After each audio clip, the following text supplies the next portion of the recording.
Hello students, कैसे हैं आप सब लोग। वेलकम है आपका योद्धा बैच में। हम लोग पढ़ रहे थे अकाउंटिंग रेशियो और अभी तक हम लोगों ने प्रैक्टिकल प्रॉब्लम बनाना शुरू कर दिया है। आप लोगों ने क्वेश्चन भी देखा पिछली क्लास के अंदर। मैंने दो मोस्ट इंपोर्टेंट क्वेश्चन कराए थे जो कि क्लास एग्जामिनेशन में ऑलरेडी आ चुके हैं। तो आज की क्लास बहुत खास है क्योंकि आज की क्लास में तुम्हें जितने भी एडिशनल पॉइंट होते हैं, जितने भी इंपॉर्टेंट पॉइंट्स होते हैं, वो सारे के सारे कराऊंगा और साथ में क्वेश्चन भी देखेंगे। तो स्टार्ट करते हैं part number 5, CFS, treatment of some important additional point. आपको पता है कि कैश फ्लो स्टेटमेंट में 2 से 3, वैसे एवरेज 2, मैक्सिमम 3 एडिशनल पॉइंट्स होंगे।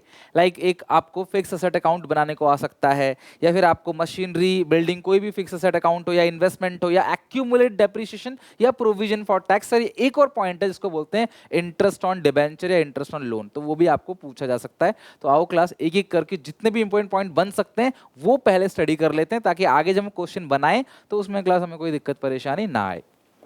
तो सबसे पहले हम एक एक करके सारे पॉइंट्स की बात करते हैं। सबसे पहला प्रोविजन फॉर टैक्स। सबसे पहला ट्रीटमेंट, अगर आपको प्रोविजन फॉर टैक्स सिर्फ बैलेंस शीट में दे रखा है तो ऑब्वियसली बैलेंस शीट में 2 साल के फिगर दिया होगा, करंट ईयर और प्रीवियस ईयर। हमने पहले भी क्वेश्चन के अंदर देखा हुआ है ये। करंट ईयर का आपको ऑपरेटिंग में प्लस कर देना है, प्रीवियस ईयर का आपको ऑपरेटिंग से माइनस कर देना है। प्लस करोगे प्रोविजन फॉर टैक्स मेड के नाम से और माइनस करते हो लास्ट में टैक्स पेड के नाम से। यानी कि अगर आपको बैलेंस शीट के अंदर प्रोविजन फॉर टैक्स मिल जाता है, नीचे कुछ भी नहीं लिखा है, तो क्लास आपने करंट ईयर का जो प्रोविजन बनेगा और जो पिछले साल प्रोविजन आपने बनाया था उसकी आप इस साल क्या करोगे, पेमेंट करोगे। ये ट्रीटमेंट होगा सबसे पहला।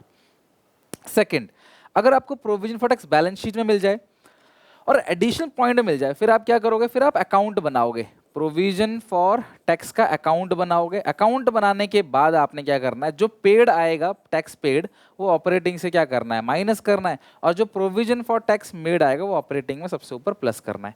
मतलब अगर अकाउंट नहीं बनाया तो करेंट ईयर का प्रोविजन मेड होता है, पिछले साल का पेड होता है। पर अगर आपको अकाउंट की इन्फॉर्मेशन दे रखी है, आप अकाउंट बना लेते हो, फिर तो कोई दिक्कत ही नहीं, उसमें मेड पेड आ ही जाएगा। बैलेंसिंग फिगर या तो मेड या पेड होगा, पेड ऑपरेटिंग से माइनस, मेड ऑपरेटिंग में प्लस। अच्छा सर, अगर प्रोविजन फॉर टैक्स सिर्फ और सिर्फ एडिशनल पॉइंट में है, बैलेंस शीट में कोई नामो निशान नहीं है उसका, तो सर एडिशनल पॉइंट में लिखा होगा, फिर आप क्या करोगे। तो मैं पूछूंगा आपसे, एडिशनल पॉइंट में पेड लिखा है या मेड लिखा है, प्रोविजन फॉर टैक्स मेड लिखा है या पेड लिखा है। अगर प्रोविजन फॉर टैक्स पेड लिखा है तो सेम अमाउंट को आप क्या करोगे, ऑपरेटिंग में प्लस करोगे और ऑपरेटिंग से माइनस करोगे। सर समझे नहीं, सेम अमाउंट का मतलब, नीचे लिखा है टैक्स पेड 50,000, इसका मतलब आपने 50,000 का टैक्स पेड किया, बिना प्रोविजन बनाए तो पेड नहीं कर सकते, तो वो 50,000 का प्रोविजन भी बनाया ऐसा मानना पड़ेगा। मतलब अगर आप टैक्स पेड किए हो तो ऑब्वियसली आपने इसका प्रोविजन भी बनाया होगा। तो अगर आपको टैक्स पेड दे रखा है एडिशनल पॉइंट में, तो आपने क्लास इसे ऑपरेटिंग में प्लस करना है और सेम फिगर को ऑपरेटिंग में माइनस करना है। सबसे नीचे टैक्स पेड करके माइनस करोगे और ऊपर प्रोविजन फॉर टैक्स मेड करके प्लस करोगे। तो ये बात आप ध्यान रखना, ठीक है। दूसरी चीज सर, अगर मेड लिखा है तो सिर्फ आप ऑपरेटिंग में प्लस करोगे। अगर प्रोविजन फॉर टैक्स मेड लिखा है, अगर देखो पेड है तो मेड तो हुआ ही होगा, लेकिन अगर मेड है तो पेड नहीं हुआ है, पेड जब होगा तब देखा जाएगा। अभी तो क्लास सिर्फ मेड है तो प्रोविजन फॉर टैक्स मेड करके इसे आपने दिखा देना है। आई होप क्लास आप समझ गए, मैं रिपीट कर रहा हूँ। अगर पेड लिखा है तो दोनों ट्रीटमेंट होगा, मेड का पेड का दोनों का। लेकिन अगर खाली प्रोविजन फॉर टैक्स मेड लिखा है तो क्लास वो मेड का ही होगा, फिर पेड आप अपने आप नहीं मानोगे, राइट। तो ये हो गया क्लास आपका प्रोविजन फॉर टैक्स का ट्रीटमेंट सबसे पहला। दूसरा है क्लास बैलेंस शीट। अगर गुडविल राइट ऑफ हो रहा है तो ऑपरेटिंग में प्लस करोगे, और गुडविल परचेज हो रहा है तो क्लास आप इन्वेस्टिंग में माइनस करोगे। बात मैं आपको कई बार बता चुका हूं, अगर गुडविल पहले 5 का था और अब 3 का हो गया तो 2 लाख राइट ऑफ हो गया, ऑपरेटिंग में प्लस, गुडविल रिटर्न ऑफ, ग्लिड वाले पोर्शन में, नॉन कैश आइटम वाले पोर्शन में। अच्छा, कई सारे बच्चों को भी क्वेश्चन होता है, सर इंटरेस्ट एक्सपेंस को क्यों प्लस करते हैं, इंटरेस्ट इनकम को क्यों माइनस करते हैं, डेप को क्यों प्लस करते हैं। आप एंड तक देखना क्लास चैप्टर को, मैं एंड तक आपको बता दूंगा, डोंट वरी। वो थोड़ा सा मतलब लीग से हटके चीज है तो मैं तुम्हें समझा दूंगा वो। अभी क्वेश्चन सीख लो, देन उसका क्लास में प्रॉपर रीजन दे दूंगा, अभी के लिए दिमाग में सेट कर लो। अगर 5 से गुडविल 7 लाख हो गया, बढ़ गया, तो इसका मतलब परचेस, तो उसे इन्वेस्टिंग में माइनस करोगे। अगला है प्रपोज डिविडेंड। हमेशा आपको फुट नोट में मिलेगा, पक्की बात है। प्रपोज डिविडेंड हमेशा फुट नोट मतलब बैलेंस शीट के नीचे मिलेगा, और आपको 2 साल का दिया रहेगा, 31 मार्च 23, 31 मार्च 22। तो आपको करंट ईयर से कोई मतलब नहीं है, प्रीवियस ईयर का जो फिगर आएगा ना उसी को आपने क्या करना है क्लास, फाइनेंसिंग से माइनस करना है, डिविडेंड पेड के नाम से, फाइनेंसिंग से माइनस करोगे डिविडेंड पेड के नाम से, और उसी को ऑपरेटिंग में प्लस करोगे प्रपोज डिविडेंड के नाम से। यानी कि अगर तुम्हें प्रपोज डिविडेंड फुट नोट में सबसे नीचे बैलेंस शीट के मिलता है, मिलेगा तो वही मिलेगा, नहीं तो नहीं मिलेगा। तो अकॉर्डिंग टू अकाउंटिंग स्टैंडर्ड 4 ये कंटिंजेंसी है, इसीलिए इसे फुट नोट में दिखाते हैं। तो ये इसका करंट ईयर का कुछ नहीं करना, कोई मतलब नहीं है, बस प्रीवियस ईयर का ही ऑपरेटिंग में प्लस करना है, प्रीवियस ईयर का ही फाइनेंसिंग में माइनस करना है। अब जरा कैश फ्लो का फॉर्मेट खोल के देखो जो मैंने तुम्हें कराया है, तो मैंने उसमें भी यही सेम चीज कराई थी। प्रपोज डिविडेंड के ब्रैकेट में पीवाई लिखवाया था, लास्ट में डिविडेंड पेड के ब्रैकेट में भी पीवाई लिखवाया था, क्योंकि करंट ईयर का कुछ होता ही नहीं है इसमें डिविडेंड में। नेक्स्ट है डिविडेंड पेड, अगर एडिशनल पॉइंट में लिखा है, या इंटरेस्ट पेड लिखा है, या एडिशनल पॉइंट में लिखा है interim dividend paid, interim dividend paid, जो कि क्लास आएगा तो नीचे ही आएगा हमेशा। तो इन तीनों का सेम ट्रीटमेंट होता है क्लास। डिविडेंड अगर आपने पेड किया तो सेम फिगर, जो सेम अमाउंट है वो फाइनेंसिंग से आप माइनस करोगे और ऑपरेटिंग में प्लस करोगे। नेट इफेक्ट कैंसिल करने के लिए ऑपरेटिंग में प्लस करते हैं, ठीक है। तो डिविडेंड पेड फाइनेंसिंग से माइनस, प्रपोज डिविडेंड करके ऑपरेटिंग में प्लस कर दोगे। अच्छा, अगर ये इंटरेस्ट पेड लिखा है तो भी ये फाइनेंसिंग से माइनस होगा, ऑपरेटिंग में प्लस होगा। फर्क इतना है, डिविडेंड सबसे ऊपर वाले पोर्शन में आता है, टिप वाले पोर्शन में आता है डिविडेंड, और जो ये है इंटरेस्ट है वो इंटरेस्ट पेड फाइनेंसिंग से माइनस होगा, और इंटरेस्ट एक्सपेंस ऑपरेटिंग में ग्लिड वाले पोर्शन में, GLID वाले पोर्शन में ऐड होगा इंटरेस्ट एक्सपेंस के नाम से। अच्छा, अगर आपको एडिशनल पॉइंट में लिखा है इनकम मिला है, तो इनकम मिला है तो किस में प्लस होगा? इन्वेस्टिंग में प्लस होगा। रिसीव हुआ है ना, इंटरेस्ट रिसीव, आपको फॉर्मेट भी याद होगा, interest receive, rent receive, dividend receive, investment plus है, और ऑपरेटिंग एक्टिविटी में क्या होगा? माइनस होगा। कौन से पोर्शन में? ग्लिड वाले पोर्शन में। किस नाम से प्लस करोगे? इंटरेस्ट रिसीव, और ऑपरेटिंग में किस नाम से माइनस करोगे? इंटरेस्ट इनकम के नाम से। तो नेट इफेक्ट, ये वो चीजें बता रहा हूं जिनकी दो दो ट्रीटमेंट होते हैं, ताकि आपको ध्यान रहे इनका डबल डबल ट्रीटमेंट है। नेक्स्ट, डिबेंचर्स, सबसे इंपॉर्टेंट। आप इसे 9% डिबेंचर्स समझ लो या 9% इन्वेस्टमेंट समझ लो, मेरी बात ध्यान समझना। अगर ये 9% इन्वेस्टमेंट होता तो इन्वेस्टमेंट का जो इंटरेस्ट कैलकुलेट करते वो इनकम है, इन्वेस्टिंग में प्लस, ऑपरेटिंग में माइनस। पर क्योंकि ये डिबेंचर, ये लोन है, आप कुछ भी समझ लो, डिबेंचर और लोन समझ लो, तो इस सिचुएशन में हम इंटरेस्ट पे करेंगे। तो पे करेंगे फाइनेंसिंग से माइनस, नेट इफेक्ट ऑपरेटिंग में प्लस। तो दो ट्रीटमेंट इसका होता है, लेकिन हम यहाँ पे ट्रीटमेंट तो जानते ही, हमने पढ़ ही लिया पहले ही। हम यहाँ बात करेंगे इसकी कैलकुलेशन की। तो 9% डिबेंचर्स, ये हो गया 5 लाख, ये हो गया 3 लाख, और एडिशन में कोई भी इंफॉर्मेशन नहीं लिखा। अब ये मैंने आपको एक क्वेश्चन में भी कराया था पहले, और मैं बता भी रहा हूँ, जब कभी भी नीचे कुछ भी नहीं लिखा डिबेंचर्स के इंटरेस्ट के बारे में, लेकिन रेट गिवन है, तो हम मानेंगे क्लास कि हमेशा ये ओपनिंग पे कैलकुलेट, ओपनिंग पे इंटरेस्ट ऑन ओपनिंग बैलेंस। ध्यान रखना, आप ओपनिंग बैलेंस पे इंटरेस्ट कैलकुलेट करोगे तो ओपनिंग बैलेंस है 3 लाख, 3 लाख का निकालोगे 9%, जो कि बनेगा 27,000, ऑपरेटिंग में प्लस और फाइनेंसिंग से माइनस। तो इंटरेस्ट ऑन डिबेंचर तो ऑपरेटिंग में प्लस करना है और फाइनेंसिंग से माइनस करना है, तो आप जानते हो। लेकिन कैलकुलेशन अगर आपको कुछ भी नहीं लिखा तो हमेशा ओपनिंग पे निकालना। अच्छा, आप ओपनिंग पे निकाल रहे हो, इसका मतलब क्या है क्लास? कि आप एक चीज अज्यूम कर रहे हो। क्या अज्यूम कर रहे हो? We assume additional debentures, additional debentures issued on, तो जो एडिशनल डिबेंचर है वो कब इश्यू हुआ है क्लास? 1 अप्रैल, सॉरी 31 मार्च। देखो, आपने ये जो एडिशनल डिबेंचर इशू किया है, पहले डिबेंचर कितने का था? 3 लाख का था। अब कितने का है क्लास? 5 लाख का है। पहले 3 लाख का था, अब 5 लाख का है। तो आपने इंटरेस्ट, जब क्वेश्चन कुछ भी ना गिवन हो, तो आप इंटरेस्ट क्लास ओपनिंग में निकाल रहे हो। तो इसका मतलब एडिशनल डिबेंचर इशू ऑन 31 मार्च 23, साल के एंड में आपने एडिशनल डिबेंचर इशू किया। साल के शुरू में कर्जा था 3 लाख का, साल के एंड में 5 लाख का है, लेकिन जो 2 लाख का एक्स्ट्रा डिबेंचर आपने इशू किया या लोन लिया, वो साल के एंड में लिया है, इसीलिए उस पे इंटरेस्ट नहीं लगेगा। जो साल के शुरू में था उस पे इंटरेस्ट लगेगा। तो ये आप अज्यूम कर रहे हैं। एक्चुअली होता क्या है, आप सीयूईटी में पढ़ोगे, एनपीओ में मैं पढ़ाता भी हूँ उसमें, कि जब क्वेश्चन साइलेंट होता है ना, तो हम मानते हैं जो भी काम हो रहा है वो साल के एंड में हो रहा है। तो ये जो डिबेंचर इशू हुआ है, साल के शुरू में 3 लाख का था, डिबेंचर जो इशू हुआ है वो साल के एंड में इशू हुआ है, तो उस पर कोई इंटरेस्ट नहीं दिया जाएगा।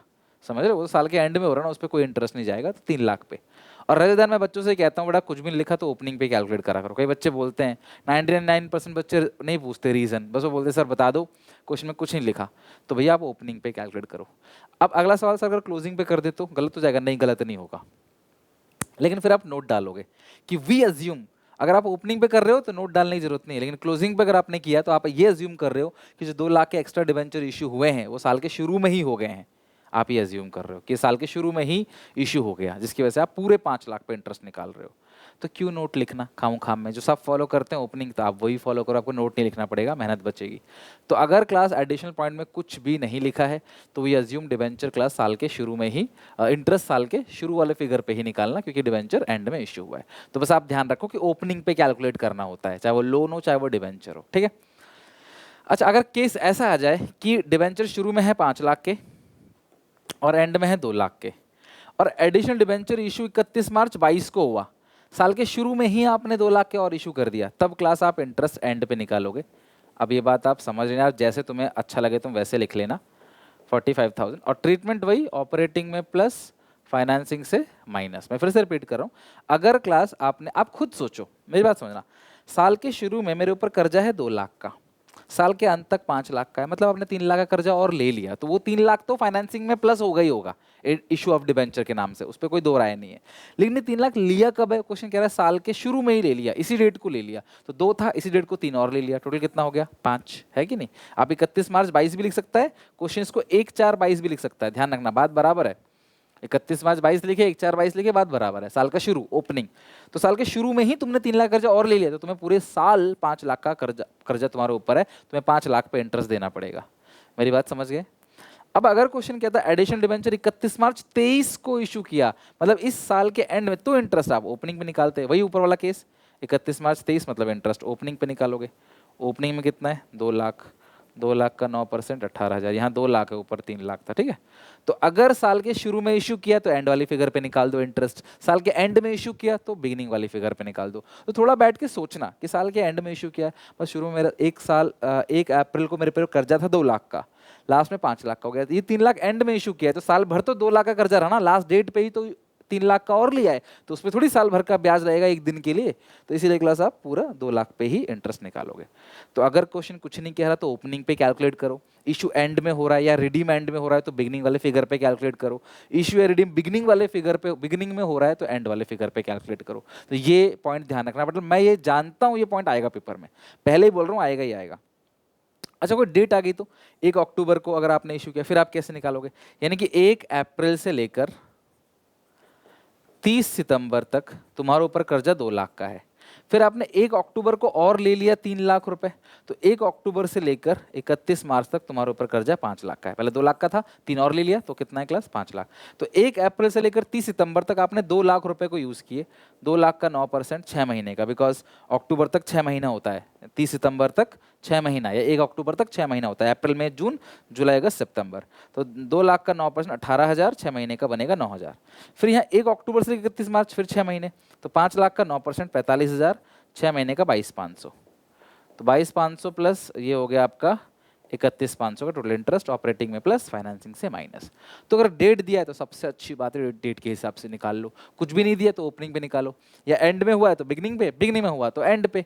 बस आपको ये चीज़ समझनी है, ये चीज़ क्लास लोन पे भी अप्लाई करेगा, डिबेंचर्स पे भी अप्लाई करेगा, और अगर कोई इन्वेस्टमेंट है तुम्हारी, कोई इन्वेस्टमेंट है उससे तुम्हें इंटरेस्ट मिल रहा है तो ये उस पर भी अप्लाई करेगा। और अगर कोई असेट साइड तुमने किसी को लोन दिया है, लोन हमेशा लिया नहीं जाता, दिया भी जाता है, अगर आपने लोन दिया है तो लोन एसेट साइड दिखेगा, फिर उस पर भी सेम कैलकुलेशन होगी, लेकिन वो इनकम है तो इन्वेस्टिंग में प्लस, ऑपरेटिंग में माइनस। ये एक्सपेंस है इंटरेस्ट, ऑपरेटिंग में माइनस, सॉरी ऑपरेटिंग में प्लस और फाइनेंसिंग से माइनस। और ये बात मैं सिर्फ इंटरेस्ट की कर रहा हूं, बाकी जो लोन लिया, लोन दिया, डिबेंचर इशू किया, डिबेंचर रिडीम किया, ये सब तो क्लास फाइनेंसिंग में आता ही आता है, ठीक है। नेक्स्ट है, सबसे आसान पॉइंट है बैंक ओवरड्राफ्ट। फॉर्मेट में ही समझ लिया आपने कि अगर बैंक ओवरड्राफ्ट 7 से 10 बढ़ रहा है तो 3 लाख फाइनेंसिंग एक्टिविटी में माइनस, और बैंक ओवरड्राफ्ट घट रहा है 8 से 6 लाख, मतलब 2 लाख हमने लौटा दिया, ठीक है, एक से बढ़ रहा है ना, तो फाइनेंसिंग में प्लस। अगर 8 से 6 लाख हो गया, घट गया, तो 8 से 6 2 लाख रुपए घट गया, तो ये फाइनेंसिंग से माइनस। यानी कि बैंक ओवरड्राफ्ट अगर बढ़ेगा तो प्लस, घटेगा तो माइनस, लेकिन ये कौन से एक्टिविटी में होगा? फाइनेंसिंग एक्टिविटी में। ठीक है, दैट्स इट। तो ये हो गए सारे के सारे एडिशनल पॉइंट। आई होप आप इसको रिवाइज जरूर करोगे, इसको लिखोगे जरूर एक बार। ठीक है, चलते हैं अपने क्वेश्चन नंबर 3 पे। रूल अगेन बता रहा हूं, सबसे पहले एडिशनल पॉइंट्स, फिर नोट्स टू अकाउंट्स, फिर बैलेंस शीट। तो come to additional point. Debentures 1 सितंबर को ही इशू कर दिया, तो यहाँ पे क्लास हमारे पास काफी अच्छा स्पेस है, तो यहीं पे वर्किंग नोट निकाल लेते हैं। इंटरेस्ट ऑन डिबेंचर्स, कब डिबेंचर इशू किया है? 1 अप्रैल 1 सितंबर को। तो आप यार देखो ना, ये रहा डिबेंचर्स। शुरू में था 3 लाख, फिर आ गया 5 लाख। शुरू में था 3 लाख, एक सेकंड यहीं पे कर रहे थे ना। शुरू में था 3 लाख और इंटरेस्ट कितना है? 12%। 1 सितंबर को इशू किया, मतलब अप्रैल मई जून जुलाई अगस्त, अप्रैल मई जून जुलाई अगस्त, 5 महीने। 5 महीने तक तुम्हारे ऊपर कर्जा 3 लाख का था। फिर आपने क्या किया? 2 लाख का और डिबेंचर इशू कर दिया। कब इशू किया? 1 सितंबर को। तो अब तुम्हारे ऊपर कर्जा हो गया 5 लाख का। 1 सितंबर से सितंबर, अक्टूबर, नवंबर, दिसंबर, जनवरी, फरवरी, मार्च, 7 महीने।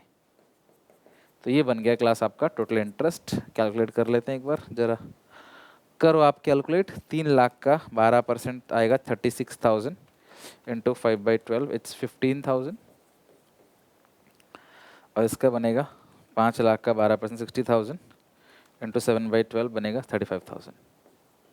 टोटल इंटरेस्ट आ गया 50,000 का। पता है ट्रीटमेंट ऑपरेटिंग में प्लस, फाइनेंसिंग से माइनस। समझ गए? इंटरेस्ट ऑन डिबेंचर आते आता है। बाकी प्रपोज डिविडेंड दे रखा है ऑन इक्विटी शेयर, 2 साल का दे रखा है 30 और 40। तो आपको प्रीवियस ईयर का लेना है। प्रीवियस ईयर का 30,000 है, तो यही ऑपरेटिंग में प्लस हो जाएगा, यही फाइनेंसिंग से माइनस हो जाएगा। बिकॉज आपको करेंट ईयर का नहीं लेना होता, आपको हमेशा प्रीवियस ईयर का ही लेना होता है। और ये एडिशनल पॉइंट में तो यहाँ दे दिया है मैंने, बट ये फुट नोट में मिलता है, बैलेंस शीट के नीचे ही मिल जाएगा, आपको देख लेना उसको। ठीक है, तो बस खत्म। ये 2 ट्रीटमेंट तो हम जानते ही थे, ये सब तो हमें पढ़ रखा है पहले से। सवाल बनाते हैं, पहले फॉर्मेट बनाओ अपनी कॉपी में। मैंने ऑलरेडी बना रखा है आप लोगों के लिए, आप भी अपनी कॉपी में बना लो। वीडियो पॉज करो, बनाओ। देखो कितनी जल्दी क्लास के क्वेश्चन हम लोग खत्म करते हैं। ठीक है, तो अगर आपका बेस स्ट्रांग है, कॉन्सेप्ट स्ट्रांग है, मुझे नहीं लगता कोई दिक्कत आपको आएगी। सबसे पहले हम यहाँ लिखते हैं सरप्लस, इसी में ऐड कर देते हैं प्रपोज डिविडेंड। कितना था क्लास प्रपोज डिविडेंड? 30,000। 30,000, 22 का 30,000 है, प्रीवियस ईयर का लेना होता है हमें। ठीक है, और यही 30,000 फाइनेंसिंग में, कैश फ्लो फ्रॉम फाइनेंसिंग में लेस करना होता है डिविडेंड पेड के नाम से 30,000।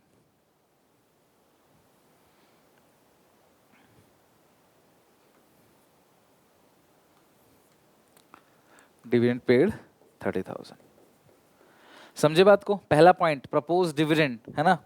क्वेश्चन कम, क्वालिटी ज्यादा। क्वेश्चन भले ही कम करो, लेकिन उन क्वेश्चंस को ऐसे कर लो कि उसके रिगार्डिंग कुछ भी आ जाए, कर लोगे आप। तो जो मैं तुम्हें करा रहा हूँ क्लास, 5 से 6 क्वेश्चन मोर देन इनफ है, इससे बाहर नहीं आएगा। इसलिए कम करा रहा हूँ कि अब इसको एक बार घर पे खुद भी बनाना, 2 बार बनाना। इंटरेस्ट 50,000 का है,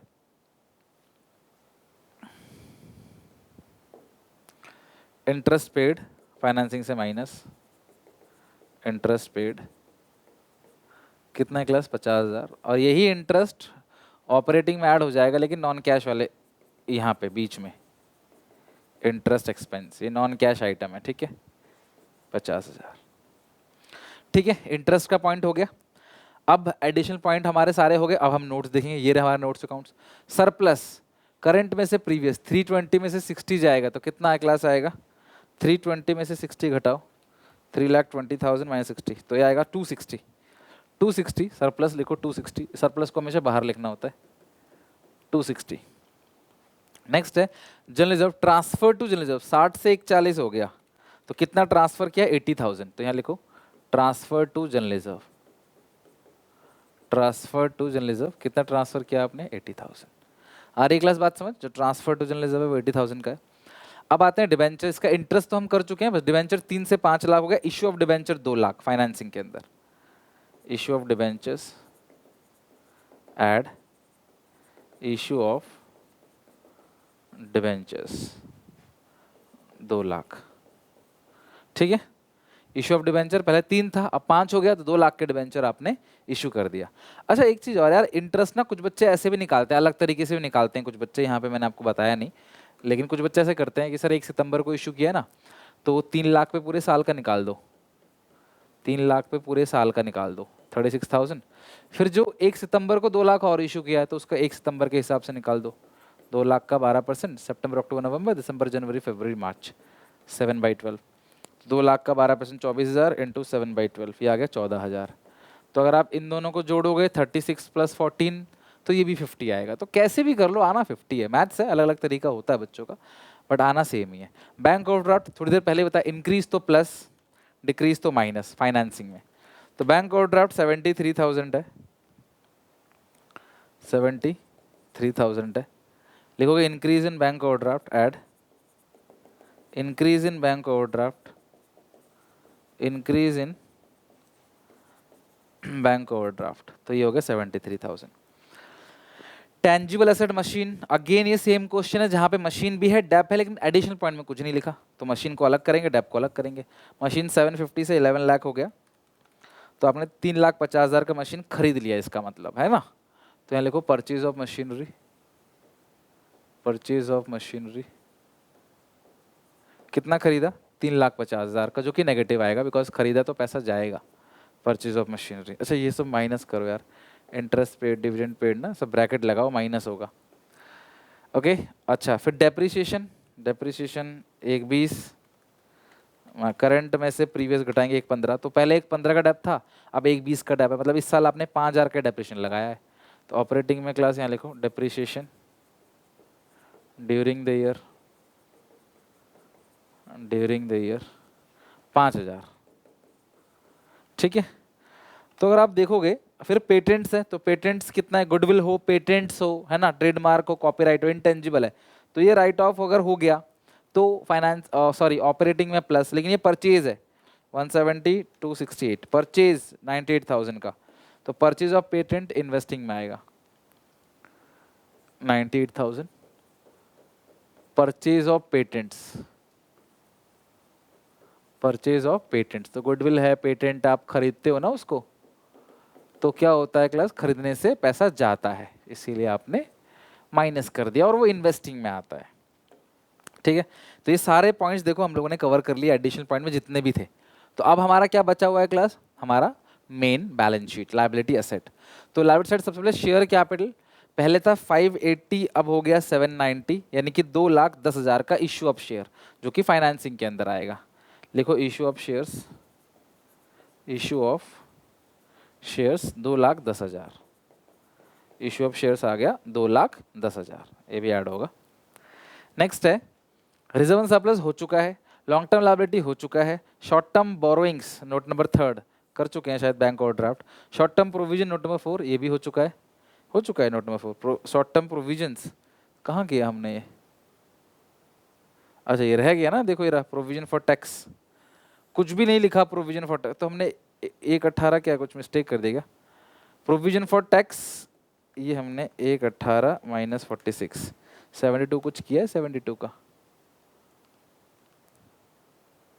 हाँ कुछ भी नहीं किया, तो ये ऐड कर दो provision for tax current year का, for tax made current year का आपने प्लस करना है कितना, 1/18 118, और प्रीवियस ईयर का ना जो है उसको यहाँ से लास्ट में एकदम लेस कर देना, less tax paid previous year का कितना है 46, तो यहाँ लास्ट में 46 माइनस कर देना, फिर जो आएगा यहाँ पे ये 46,000 है, ठीक है, इसको अच्छे से लिख देता हूँ 46,000,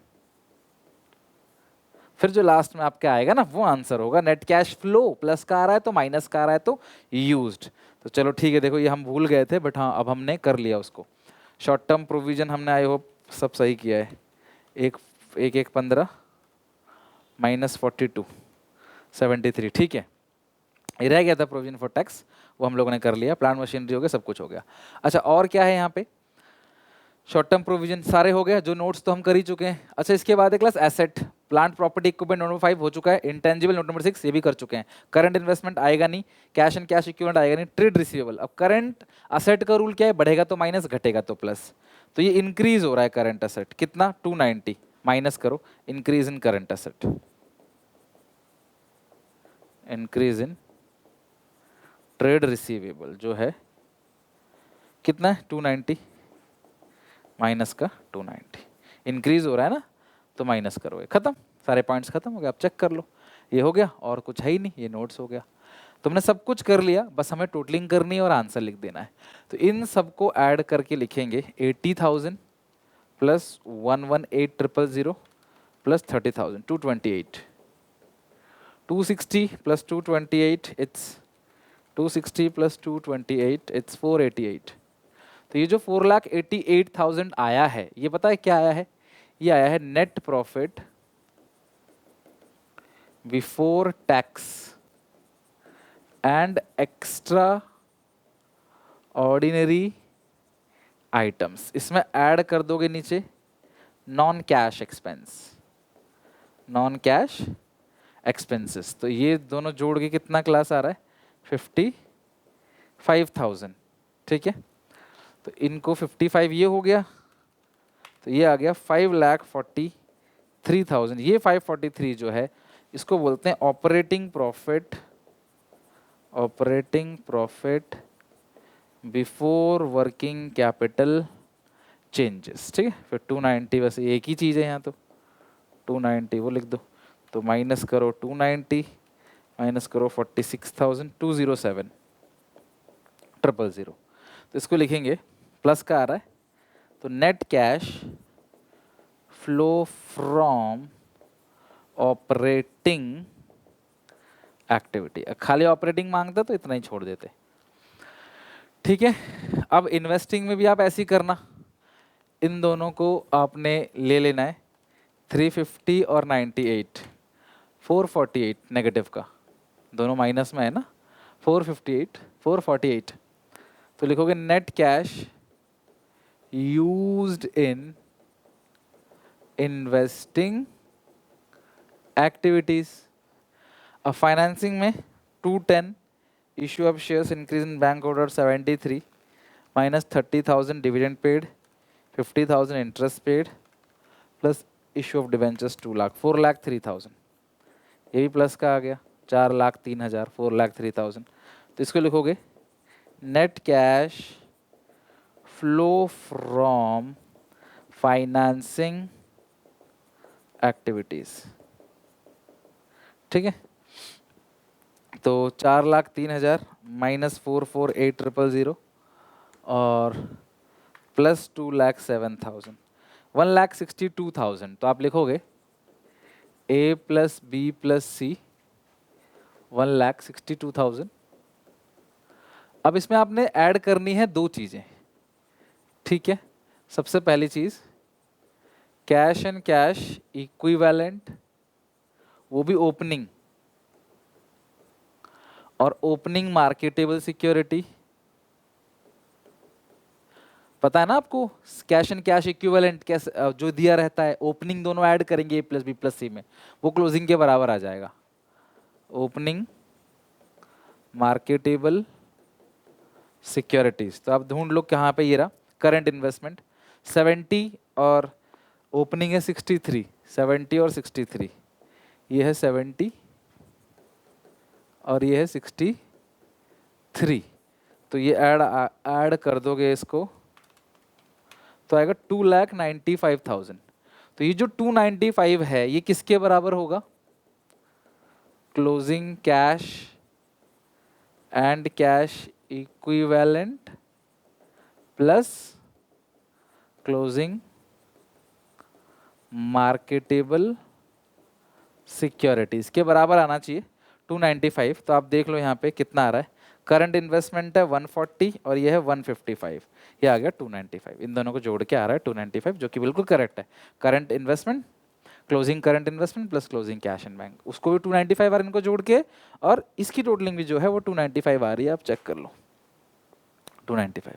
इसका मतलब आपका क्वेश्चन पूरी तरीके से सही है। टीचर चेक करेगा, ऑपरेटिंग आंसर चेक करेगा, इन्वेस्टिंग आंसर चेक करेगा। अगर आपका ऑपरेटिंग, इन्वेस्टिंग, फाइनेंसिंग का आंसर सही है फिर तो पूरा क्वेश्चन सही है।